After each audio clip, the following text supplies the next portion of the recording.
ट्युमरचं operation झाल्यानंतर मी तुमच्याकडे आलो होतो औरंगाबादला. बरोबर. त्यावेळेस सांगितलं होतं 3 महिने फक्त फळाचा रस घ्यायला सांगितला होता.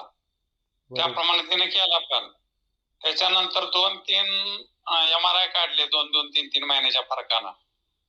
पण ते फॉल्टच सांगायचे आणि MRI आपलं केमो आणि रेडिएशन करा म्हणायचे. परवा पण डॉक्टरांनी सांगितलं होतं तुम्ही MRI करा म्हणून. तर आम्ही मिरजला गेलो होतो बरं का डॉक्टर. तर अक्षरशः तुम्हाला सांगतो नील रिपोर्ट आलाय एकदम. आपल्याकडं 2-3 साधक आहेत, त्यांना सांगा तुम्ही.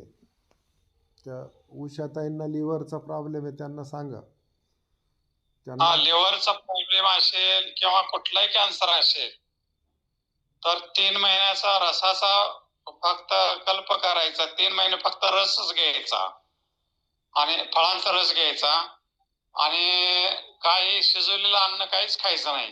ते माझ्या मिसेसने केलं होतं आणि त्यामुळं आज तागायत 2.5 वर्ष झाले ऑपरेशन होऊन, पण तिला कसलाही त्रास नाही, काय नाही.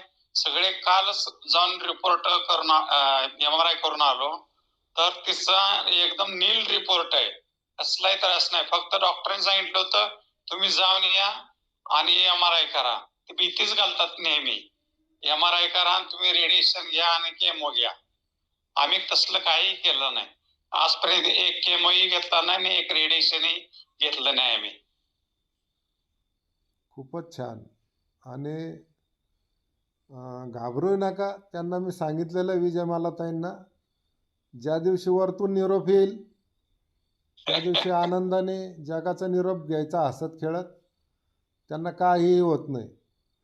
त्यांना 2 दिवस फळाचा कल्प करू द्या. त्यांना 2 दिवस फळांचा कल्प करू द्या त्यांना. आता बरं ठीक आहे डॉक्टर. ओके. दिवसभर फळं खायचे, संध्याकाळी कुठलं तरी एक सूप घ्यायला लावायचं त्यांना. ठीक आहे डॉक्टर. जय गुरुदेव. जय गुरुदेव.